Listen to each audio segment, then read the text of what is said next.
Hello and welcome to the Believe Crew podcast. The business is you. I'm Jamie White, founder of Believe Crew and your host. Let's jump right in.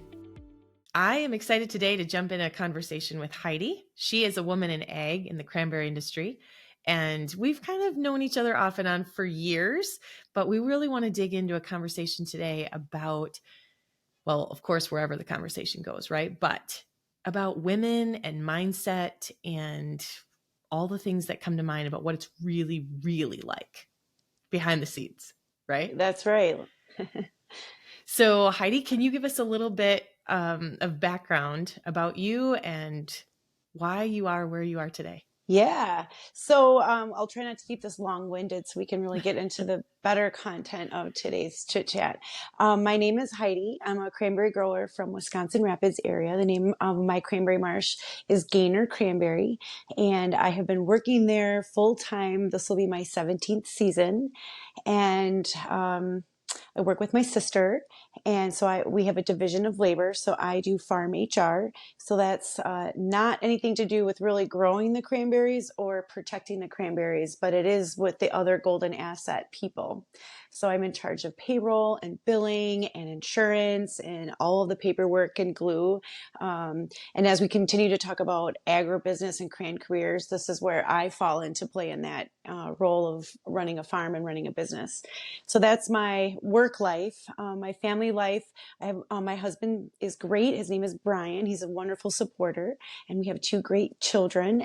They're Luke and Victoria, and they're young little ones in elementary school, so they keep us busy. But they're still in that youthful stage, so we have some fun exploring the world through their eyes, which is innocent and sweet. And when I'm not doing family or farm, I'm very involved with our community, which Jamie knows. And I have some strong passions for women in leadership and doing things that support women or young children. I believe in women empowerment, so I find myself attracted to the networking models and leadership, styles of women who enjoy serving and helping others. So one of my favorite projects is Women United, and it's a all women-based organization, and we serve the children in our community through literacy programs. So I think that's really important that we invest in our youth. So that's maybe part of my mindset, is to see outside of yourself with service leadership. So I think I'll stop there and see, Jamie, how you want to segue from there. Yeah, so I love a couple of things that you brought out. The one is the golden asset. I have not heard of this, so I like this. People are the golden asset. Yes. I made that up, but because I like it. Yeah, I skim. I don't read. I should. But yes, I'm in that. I'm a skimmer. Yeah. Totally a skimmer. But I fly off the seat of my pants sometimes. But yeah, they are. They are our people are glue. Mm-hmm. And the other piece that you didn't mention, but I know you and I have talked about, is the faith-based perspective. And so like when we combine faith, family business, like you're in legacy generational type business, right? Like the expectation is that how can we transition this to the family, and how can we work through this? And when you come with that expectation, it's like a totally different style of business. So, I mean, there's so much more. There is. I'm really glad you brought that up, because I think it is a mindset, and it is a leadership style. So I think when you carry faith in your heart and in your mind, so I'm Christian, and when I finally recognized, I think it was in college, I told Jamie this story, that was forced or required rather, listen to me, I'm still using that word, to do a volunteering activity in order to graduate from my business program. But I had been working 35 hours a week, and I was bothered. I didn't have the time to see outside of myself, but I did it anyways. So that was part of the requirement. And it was, there was a divine moment that I experienced, and I understood the gravity of the impact that we all can make by carving out just a little bit of time. Even when you are the most busy, there's always a little time that you can squeeze. And it ended up being a really, really positive experience that has now carried into my everyday life. So whether it's saying yes to someone else's ask, or as you mentioned, Jamie, I'm very blessed. So I know that my work schedule isn't exactly the, conventional, but there's nothing conventional in farming anyway. But in my position, especially with Farm HR, I have the ability to stretch myself to serve others outside of the farm. And I end up finding it adding value right back into the farm and back into my family. So that part of that desire, I think, and that calling is knowing that it's bigger than us. So where can we use our skills and talents to be able to give back to others? And that's a leadership style that we have on our farm. You've heard me earlier say division of labor. So we're lucky enough that we can afford to hire and recruit based on skill sets so that no one really has to be a master generalist. Although in farming there is that expectation a little bit. But we try to highlight and promote based on your skills and your talents, and we try to grow them as well. And understanding that everyone has a purpose, everyone has a value, everyone can serve and contribute. And even though in the HR world, the pay scale might be different, the value of what they bring to the farm is equalized. And so I think that's really important. That's how, when we always speak to our team, it's with dignity, it's with respect. So my Christianity shows through the smile, through understanding, like, how can I help you thrive, just not just survive kind of idea. Wow. So has your farm always operated with those values? Yeah. Wow. We haven't had to necessarily invent it or bring it in new. It's unique because our family farm was founded by two brothers, and in the farming world and in early world of America, so this is like late 1800, our farm was established in 1876, but both of the brothers sadly did not have children that lived long enough to survive a succession plan. And so the Gaynor brothers then pivoted their ideology of what does this look like for Gaynor Cranberry, and they looked to their manager, who is my great grandfather, who had actually been working there as a young boy, because there weren't labor laws back then that protected young children from work, because when your mom is widowed as a German immigrant, she has to bring children to work. So he learned to farm. You're making me cry here already. I don't know. It's there is a lot here. It's the real story of not just ours, but of many American farmers. So he proved his worth, proved his work ethic, proved his ability to farm. So as it may be, by circumstance, our Dempsey family was then invited to be part of this Gaynor Cranberry legacy. So how does this divide? How do we get to division of labor? Well, when my great grandfather had children, so now we're like going forward in time. And so by the time his son was old enough, guess who has to serve the U.S. military? My grandfather. Oh. And so my grandfather served as a pilot, and we had to learn to operate without the boy. At that time, that was the way it was. He had two sisters, but he was seen to be the next succession. So they had to lean on others to make sure that the farm survived and thrived while my grandpa was doing his service and making the choice and to be able to come back and farm. So when he did come back and farm, times were good and there was opportunity. So his opportunity was to start another cranberry marsh. It had already been started in the 1930s, but by then he moved his family there in the 50s. My dad was raised in this cranberry marsh. So now we have long story short, we have two different cranberry marshes. So you can't be in two places at once. So you have to lean on your crew. That's how I refer to our team, as our crew, our cranberry crew, to be able to be your eyes and your ears.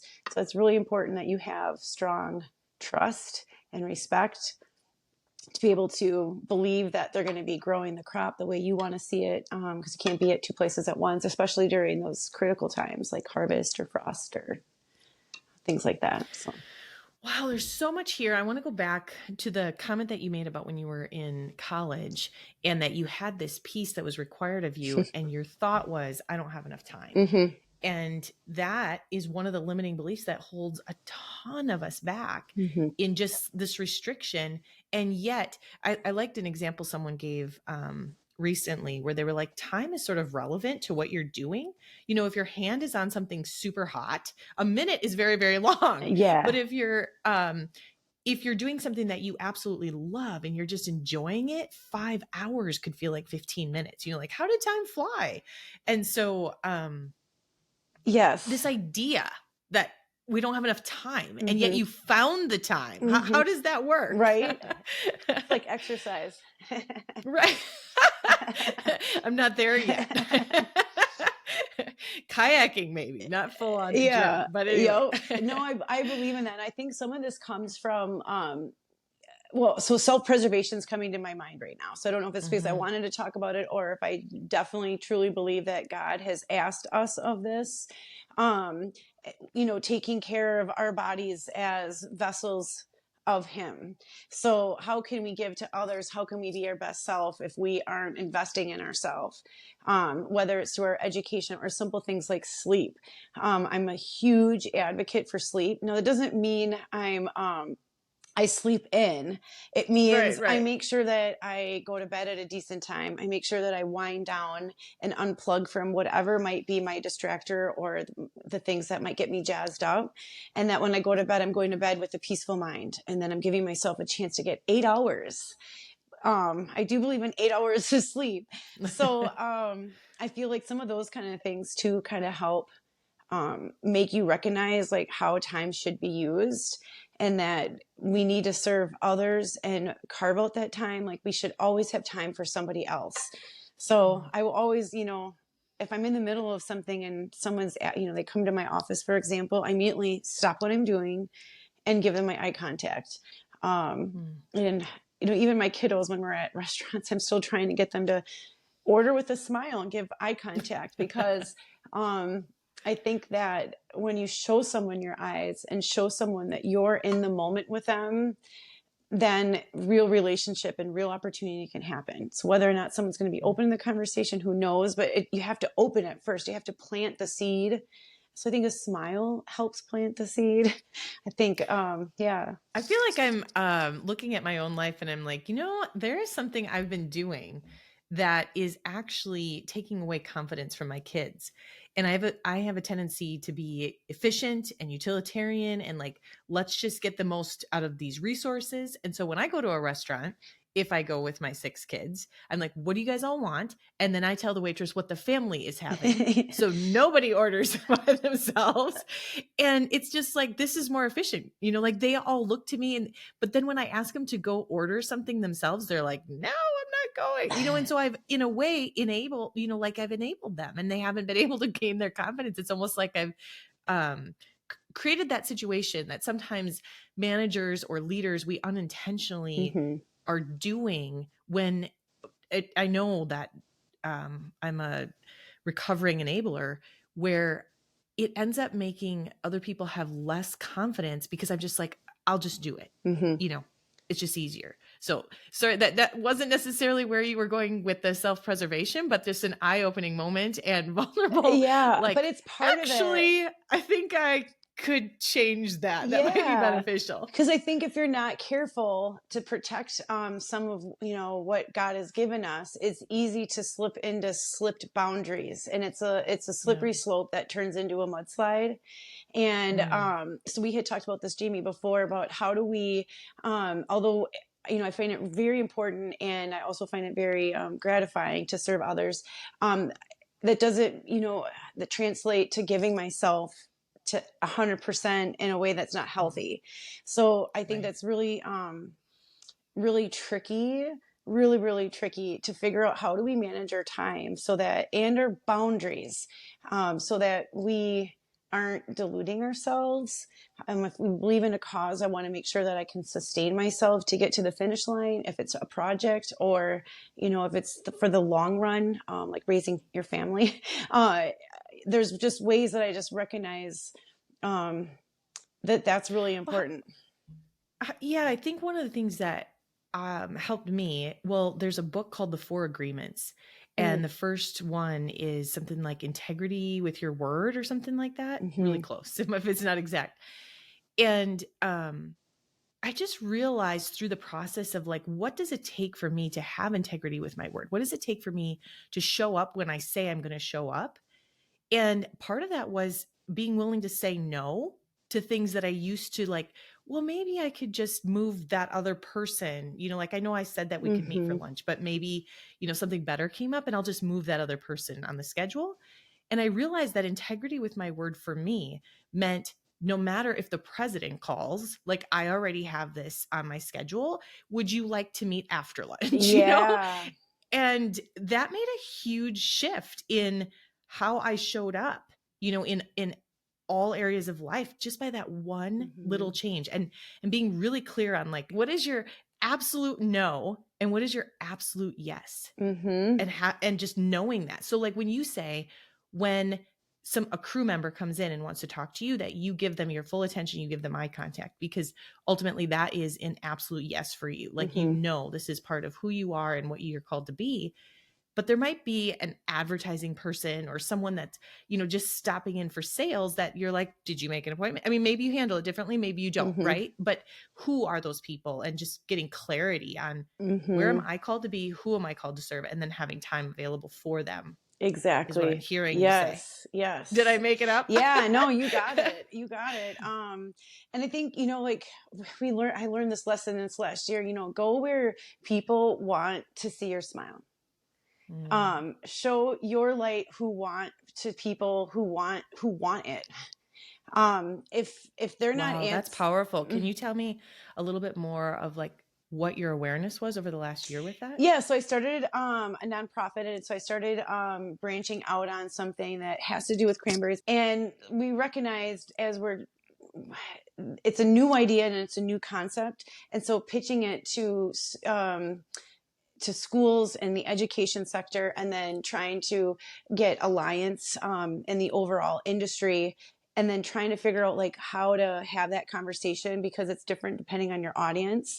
So how the timing of when you have that conversation, how you shape that conversation, what your ask is and what you're willing to offer, that point of entry, if you will, looks different for every single conversation. So we've learned that not to say that someone doesn't want to partner or want to collaborate, but maybe it's not the right time, or maybe we didn't figure out the right point of entry or avenue that would serve their needs. So we've learned very, in a great way, like to not take it personal, but it's helped us with our compass of, okay, this is really where, given that we're a nonprofit, we really need to be mindful of our time, because we are not paid right now. We are highly vested professional volunteers, but we believe in it, so we're doing it. So, but it's not worth putting a ton of energy into something that may not be the right time for that. So whether it's merchandising, we've learned recently that we have missed the window on wholesaling for Christmas. If we want to get into shops for Christmas featured, that should have been a conversation we should be having in January. So we're showing ourselves some grace, a little bit of like, okay, we're not going to get a lot of traction right now if we're knocking on doors for people who have already spent their Christmas budget.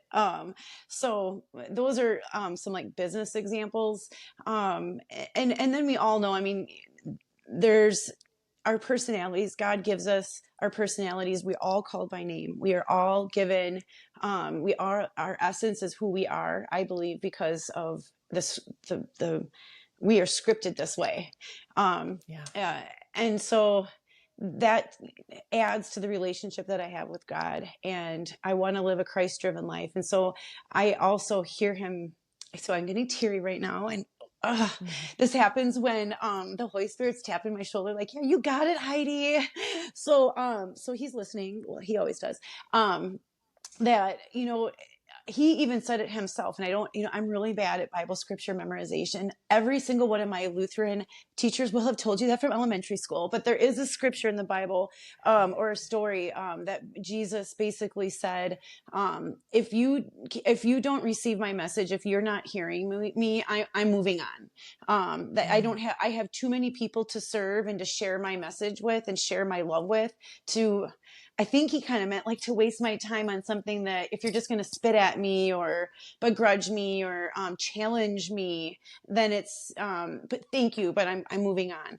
And I think that was a really valuable lesson that I was very slow to learn, but I think it's really, really valuable. You can't force anyone to like you or like your product or want to say yes to your ask or whatever it might be. But yeah. This is huge. This is really, really powerful stuff. It is. Like, yeah. And even what you mentioned about, how we're uniquely made and the gifts that we've been given. I've been recently studying what are my God-given gifts. And I found out that it's prophecy, discernment, and leadership. And I was like, no wonder I live the way I do and think the way I do and say what I say. But my family, some of them are actually healers. I'm not a healer, but that doesn't mean that I can't value and, accept their gifts. Like healers, teachers, people with knowledge as their gifts. Like I'm super thankful that's your gift because it's not mine. Exactly. Especially teachers. Although it's really funny because I think I have never had a calling to be a teacher, but I am finding myself being an educator in the ag world. So I had a calling to be a cranberry grower. I challenged myself. I moved away. I got a business degree, not knowing what I wanted to be when I grew up. But it was undeniable when I was in San Diego that I knew I wanted to be home. It was just undeniable. And I call it, I had a calling to come home, and it wasn't a phone call. I love that. But as it may be, here I am educating others about agriculture and sustainability and farming practices. And then not only that, but how you can see yourself as a farmer or an agriculturalist or something in agriculture and make a career of it. So it's funny. Maybe your gift is exhortation or something that's very similar, but just more from an inspirational way. It might be. Yeah. I have no idea. Yeah. I have a gift of gab, so it's something. I love it. Well, when we think about women and ag and all the things that you kind of mentioned in the beginning of the podcast, what are some of the other things that are really, really on your heart to share? And as you continue to share your gift of gab?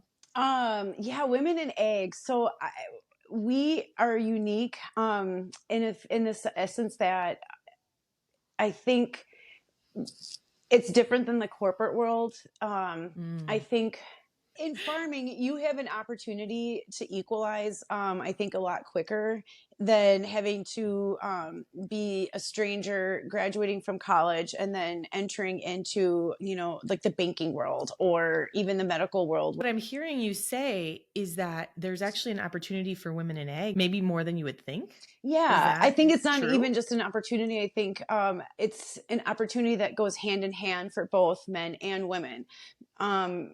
Many farms are family owned. And so it's not just the husband that's doing the farm work. It's the wife. It's not always the husband that owns the farm. It's the wife's family farm, and he married into her farm. So there's a lot of mixed gender roles that actually have no gender roles. That when you think of women in ag, that is when the first thing that comes to mind is, generally speaking, no matter what role you're talking about, it is very plausible that you could find a woman in that role. Now, if we're talking about the trades, that's a little bit more of that's a little bit of a pivot. We haven't really seen a lot of women grow their talents into like fabrication. Not to say that, my cousin's a fabricator, but it's just something that we're starting to see more growth in the trades, that we're finding more women in ag and trades. But I think it's not surprising, especially when you watch social media TikToks or other videos and you see women driving these ginormous machines, and it's, pretty awesome. In our cranberry world, I know a lot of women, because there's a lot of cranberry kids. That's what we call ourselves. If you're raised into a cranberry family, we call ourselves cranberry kids. So there's a lot of cranberry kids that make a choice to farm. So cranberry kids are not just boys, they're girls too. Mm-hmm. So I think we've done a great job trying to show the world that women are farmers, that we're not just doing the books, although I'm better at doing the books and doing farm HR.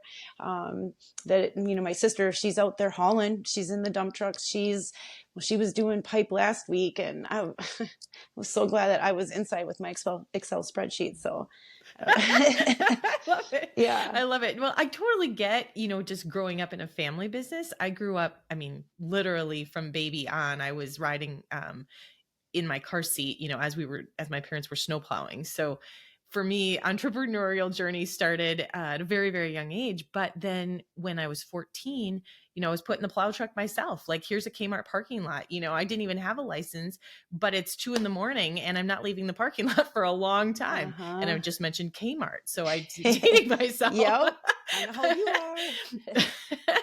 But we were sweepers at a young age. And so then when my kids came along, and I was like, guess what, guys? The first job is sweeping, and for years they're just like, do we ever get out of sweeping? I know, right? But there's jobs for everyone at every age along the way, if we recognize that, what are your unique gifts and talents? Where are you called to serve? Hey, try this. If it's not the right fit, let's move you into something else. Because then at 16, I moved into the office, right? And so that was a better fit for me. Yeah. Yeah. And I definitely think there's value in showing our youth it's okay to work and contribute to your family and whatever. It's even if it's like getting the mail or I don't know, that's the mindset we have. Because I noticed, like how do you teach work ethic? How do you teach integrity? How do you teach the connection to yourself and then yourself in the world? So I just believe that it's just so much easier if you, and it's translatable, if you say, well, this chore, this job is helping our family. Now you're contributing, but by doing so, you're adding value. And this is how you're adding value. And by adding value, now we can have more time to, spend making cookies or whatever it is. So I've been kind of making it that kind of thought process for them. I don't know. I love that. I'm remembering too that when my mom was meeting with clients, because they were custom home builders, young age, somewhere between 7 and 11, probably. My role was to bring them the drinks. And I am not your Martha Stewart or anything like that, but I definitely wanted to get as close to the conversations as I could. I enjoyed listening in. So if it meant bringing the drinks, I'll be the drink carrier. What else comes to mind that you would love to express? I think the other thing that it keeps coming to my mind is the women in ag conversation. I think it's when there's opportunity to raise someone up and show another woman that you see her and that you are not intimidated by her and that her value is shining bright, that when you feed into that, I think it's really powerful. So I've had 2 mentors, or actually more than that. I've had maybe 3 or 4, but 2 come to mind. 3 I'll say. 2 are more in the senior range, and then the other is she's my age, but a lot more business savvy than I am. But the 3 of them have all not shied away from me. Period. So they're like, "Hey, we like your energy." That was, my light was shining bright and they showed me a smile. But not only that, they invested and took risks on me. So whether it was giving me an opportunity or inviting me to places or making introductions to people, whatever it was, and this isn't just over 1 year, this has been over the course of like my 17 years home, and their encouragement. And it's not like they became my aunties. Okay. It's not like that. It was just, they trailblazed and they saw value in what I was doing and added to my success. And I think I'll never, ever, ever forget the opportunities of some of the women who really stuck their neck out for me. And so now I feel, not just obliged, but an inner connection to do the same thing. So I try to, and the technology is speeding up so fast. I mean, everything we've been doing was nothing we did 17 years ago. But I'm trying to like their pages and follow their stuff or buy their merch or visit their stores or share their posts or, whatever I can do to say, hey, good on you. Like, this is really great. I love what you're doing, and I'm trying to show that positivity because it has been shown to me. So I think that's something that's really powerful because it could turn on you the other way. I mean, that's just a human condition. Um, but I think if you turn your heart towards the love and towards, again, that Christ driven initiative to just show love to others, maybe you aren't serving at the time, but you're showing love, that is really powerful too. And I think that's his ask of us. So there's so much beauty in what you said about like women not competing against each other, in a way of recognizing that we're called to be nurturers. I mean, this is our gift. We're intuitive nurturers, connectors. And so if women can help other women, and not just, like you said, in a family auntie, way, but really believing and opening doors and helping each other. I love that visual. Love that. Me too. It's, yeah, I think that's a treasure and a gift, and most of it doesn't cost any money, so it's just more of an. But it helps you. It helps you build your confidence. It helps you have opportunities. And another person that I've interviewed on the podcast, he talks about change your circle, change your life. And it's an episode with Jamar Jones. I'm not sure exactly when his will come out compared to yours, but it's just who that really you're called to work with and help, and then turn around and do the same for somebody else. It's beautiful. It's almost like whatever greatness has come your way, it's just a training course so that you can help someone else be even greater. I mean, honestly, that's how it works. Yeah. But I'm not sure everybody gets that. Yeah. So when you think about your kids right now and the possibility of them being in ag, how do you navigate like kind of wanting it for them, but wanting them to explore? What comes up for you with that? So my parents raised us with the expectation that we would have to go to college. And there was actually the opposite, that we were not told that we would have a job on the Cranberry Marsh because they did not want entitled children. So we were told that we had to get our education and then prove our worth, basically, and to see if whether or not the time and our talent and everything would work at the time. And so long story short, I think we're going to be doing the same thing with our kiddos. I think we're going to encourage them to love agriculture and see themselves in agriculture. But like I'm doing with all the students that I'm trying to inspire, that they don't have to be born into a position, that they could find themselves to be any person in agriculture. So whether it's the truck driver, or it's the MBA person, or who's like doing ag analytics, or economy analytics, or something like that, or if they're doing irrigation water supply resources and doing things like that. That doesn't mean that they can't be part of agriculture, but we're also encouraging them that if they want to come on the farm, that would be wonderful, but you need to bring a skill or a talent with you. So what is that going to be? Because it can't just be a scapegoat or a safety net or anything like that. And then, given that farming can be financially unstable at times, depending on the market, I would like to see both of our kids have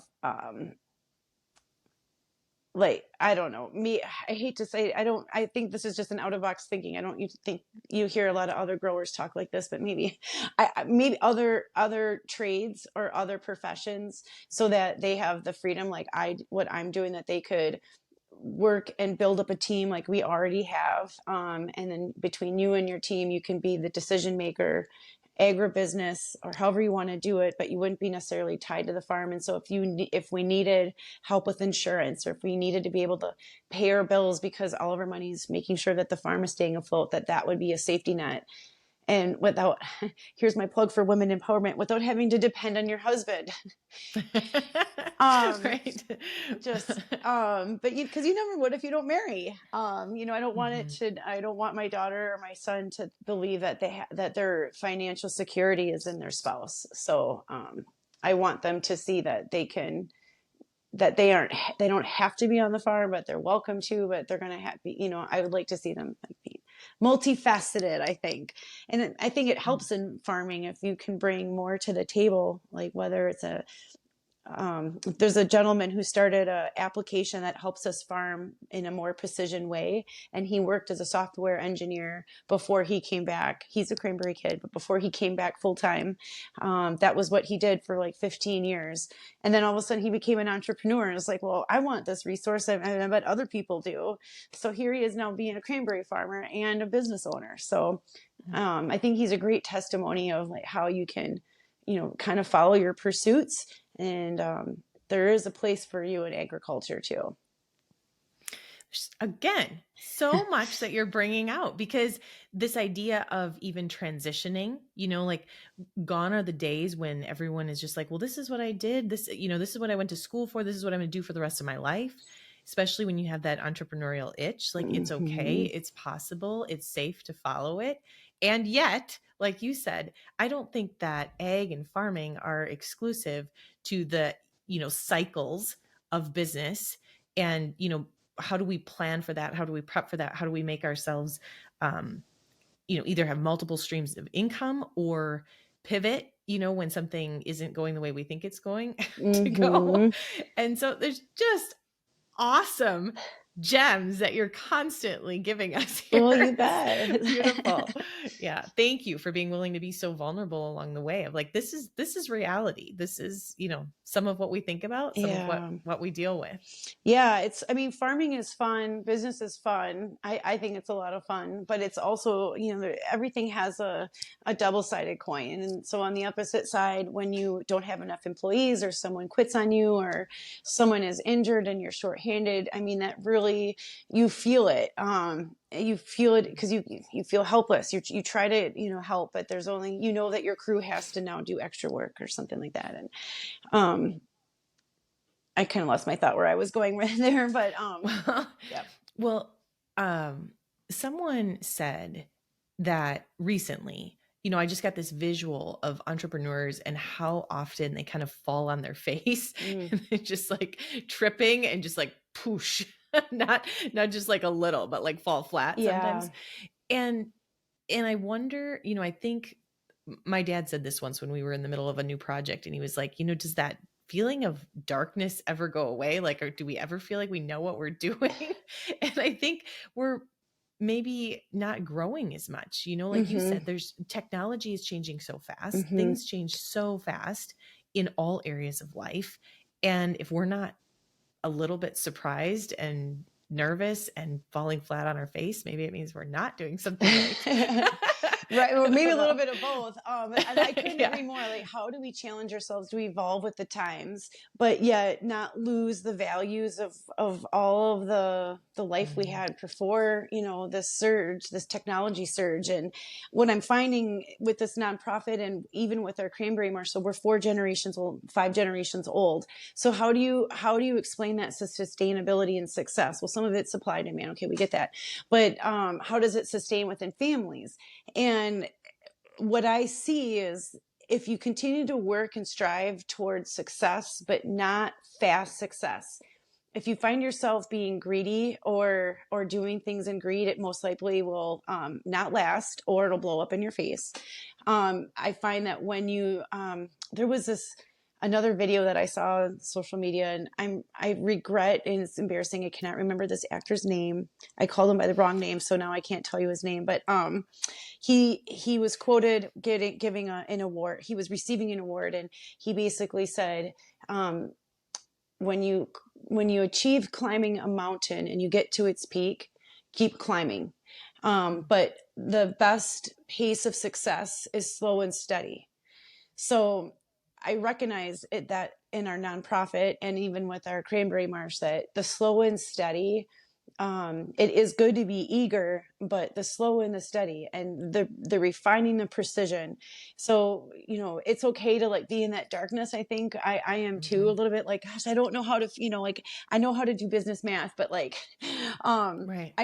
but I'm doing like 5 different things at one time. And like, what is this app again? Oh yeah. Like this app does this. And like, how am I going to, and then just showing some grace, but just saying, okay, like we're just going to grow slow and steady and grab the win. So I don't know. That's another mantra I've gained over life. So my sister's a cancer survivor, and when she was in her 30s, and when you're caregiving and and following someone who you love deeply through this kind of journey, you learn to grab the wins where you can, because it's not always a pretty picture. But that's a life lesson for everything. We've all heard about silver linings and things like that, but wins, I think that's back to our Christianity. God shows us these positive compass indicators or not, change the compass based on those wins. And those small successes are really what I think build the foundation of whether it's this growth or this change or this new idea or whatever it may be. It has to be consistent, but small and successful, if that makes sense. Yeah, celebrating the wins. Yeah. There's a book I've mentioned before called The Gap and the Gain by Dan Sullivan, and he talks about the difference that happens, just maybe even emotionally or energetically for us when we focus on the gap between where we are and where we want to be versus when we focus on the gain, or when we acknowledge and maybe give some space to it. Where were we and where are we now? Yeah. And those small wins. Mm-hmm. Yeah. I mean, it's Love almost it. like looking at your cup half full versus half empty. Right. Yeah. So is there anything else that you feel has been left unsaid today? We've covered so many awesome topics. I mean, we've talked about family, we've talked about faith, we talked about family, we've talked about entrepreneurial and business. I think this is so amazing, your Believe crew, and integrating this healthy conversation about how we can be leaders for ourselves and for others, but with a Christian mindset. I think it's almost become politically polarized to the point where I'm not even as comfortable talking about it. It's not because I'm afraid to offend someone. That's not it. But if I know if I have a goal of something, I'm going to lose their attention or they're going to pass judgment on me too early. So I'm qualifying my audience. Is this the right time and the place? So I'm struggling a little bit about how do I openly talk about my faith while it's relevant, but I don't. So I've been putting some mental thought into that. So maybe it's some food for thought for all of us is, in this world where it is, like we're meant to stay in our lane, but yet we're meant to be in community. I mean, it's just like, oh, what's enough to make your head spin?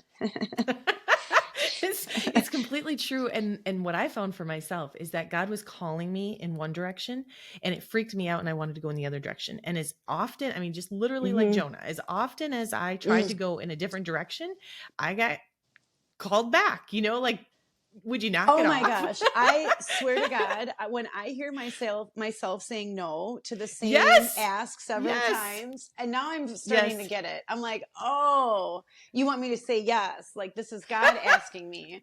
It is funny because, it's really funny. Was it last year or the year before? Maybe it was 2 years ago. I said to myself, oh man, I never want to be a retailer. That looks like so much work. I don't know how to do it. How? And then here we are. That was like God's little nudge of like, wow. Guess what you're going to need to think about. Yeah.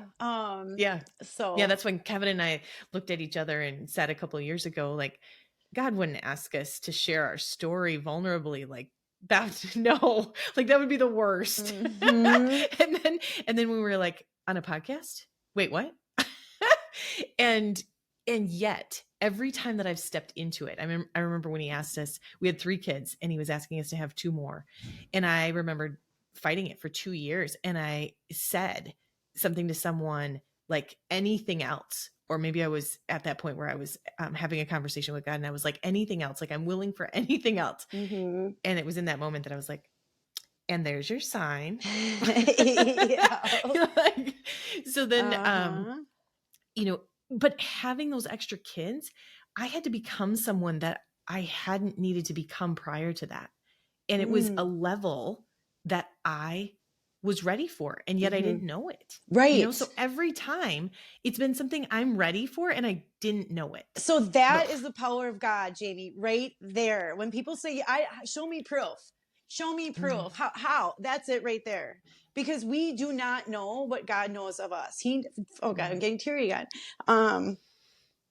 We do not know. We have to have faith and belief, and it will come to us. He will show us. He will bring us gifts. He will provide for us. But we're meant to have the unknown.